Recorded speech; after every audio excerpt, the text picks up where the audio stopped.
राधे राधे। आप सभी का स्वागत है देवताओं की कहानी में। आज हम सब दुर्गा सप्तशती की किलकम पाठ सुनेंगे। तो आइए शुरू करते हैं। ओम चंडिका देवी को नमस्कार है। मार्कंडेय जी कहते हैं, विशुद्ध ज्ञान ही जिनका शरीर है, तीनों वेद ही जिनके तीन दिव्य नेत्र हैं, जो कल्याण प्राप्ति के हेतु है तथा अपने मस्तक पर अर्धचंद्र का मुकुट धारण करते हैं, उन भगवान शिव को नमस्कार है। मंत्रों का जो अभिकीलक है, अर्थात मंत्रों की सिद्धि में विघ्न उपस्थित करने वाले शापरूपी किलक का जो निवारण करने वाला है, उस सप्तशती स्तोत्र को संपूर्ण रूप से जानना चाहिए। यद्यपि सप्तशती के अतिरिक्त अन्य मंत्रों के जप में भी जो निरंतर लगा रहता है, वह भी कल्याण का भागी होता है। उसके भी उच्चाटन आदि कर्म सिद्ध होते हैं तथा उसे भी समस्त दुर्लभ वस्तुओं की प्राप्ति हो जाती है। तथापि जो अन्य मंत्रों का जप न करके केवल इस सप्तशती नाम के स्तोत्र से ही देवी की स्तुति करते हैं, उन्हें स्तुति मात्र से ही सच्चिदानंद स्वरूपिणी देवी सिद्ध हो जाती है। उन्हें अपने कार्य की सिद्धि के लिए मंत्र, औषधि तथा अन्य किसी साधन के उपयोग की आवश्यकता नहीं रहती। बिना जप के ही उनके उच्चाटन आदि समस्त अभिचारिक कर्म सिद्ध हो जाते हैं। इतना ही नहीं, उनकी संपूर्ण अभीष्ट वस्तुएं भी सिद्ध होती हैं।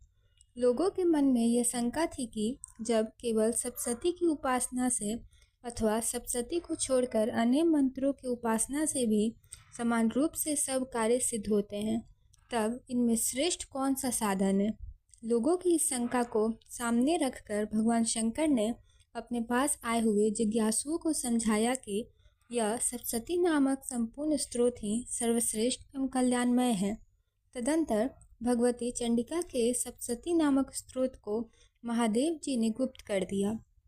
सप्तशती के पाठ से जो पुण्य प्राप्त होता है, उसकी कभी समाप्ति नहीं होती, किंतु अन्य मंत्र के जपजन्य पुण्य की समाप्ति हो जाती है। अतः भगवान शिव ने अन्य मंत्रों की अपेक्षा जो सप्तशती की ही श्रेष्ठता का निर्णय किया, उसे यथार्थ ही जानना चाहिए।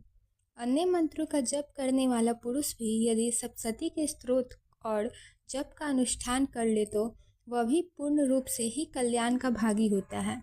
इसमें तनिक भी संदेह नहीं है। जो साधक कृष्ण पक्ष की चतुर्दशी अथवा अष्टमी को एकाग्रचित होकर भगवती की सेवा में अपना सर्वस्व समर्पित कर देता है और फिर उसे प्रसाद रूप से ग्रहण करता है, उसी पर भगवती प्रसन्न होती है, अन्यथा उनकी प्रसन्नता नहीं प्राप्त होती। इस प्रकार सिद्धि के प्रतिबंधक रूप किलक के द्वारा महादेव जी ने इस स्तोत्र को किलित कर रखा है।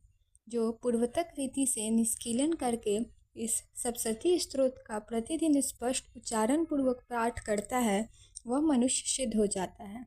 वही देवी का पार्षद होता है और वही गंधर्व भी होता है। सर्वत्र विचरते रहने पर भी इस संसार में उसे कहीं भी भय नहीं होता। वह अपमृत्यु के वश में नहीं पड़ता तथा देह त्यागने के अनंतर मोक्ष प्राप्त कर लेता है। अतः किलन को जानकर उसका परिहार करके ही सप्तशती का पाठ आरंभ करें। जो ऐसा नहीं करता, उसका नाश हो जाता है। इसलिए किलक और निष्कीलन का ज्ञान प्राप्त करने पर ही यह स्तोत्र निर्दोष होता है और विद्वान पुरुष इस निर्दोष स्तोत्र का ही पाठ आरंभ करते हैं। स्त्रियों में जो कुछ भी सौभाग्य आदि दृष्टिगोचर होता है, वह सब देवी के प्रसाद का ही फल है। अतः इस कल्याणमय स्तोत्र का सदा जप करना चाहिए। इस स्तोत्र का मंद स्वर से पाठ करने पर स्वल्प फल की प्राप्ति होती है और उच्च स्वर से पाठ करने पर पूर्ण फल की सिद्धि होती है। अतः उच्च स्वर से ही इसका पाठ आरंभ करना चाहिए। जिनके प्रसाद से ऐश्वर्य, सौभाग्य, आरोग्य, संपत्ति, शत्रुनाश तथा परम मोक्ष की भी सिद्धि होती है, उन कल्याणमयी जगदम्बिका की स्तुति मनुष्य क्यों नहीं करते। तो बोलिए देवी दुर्गा की जय।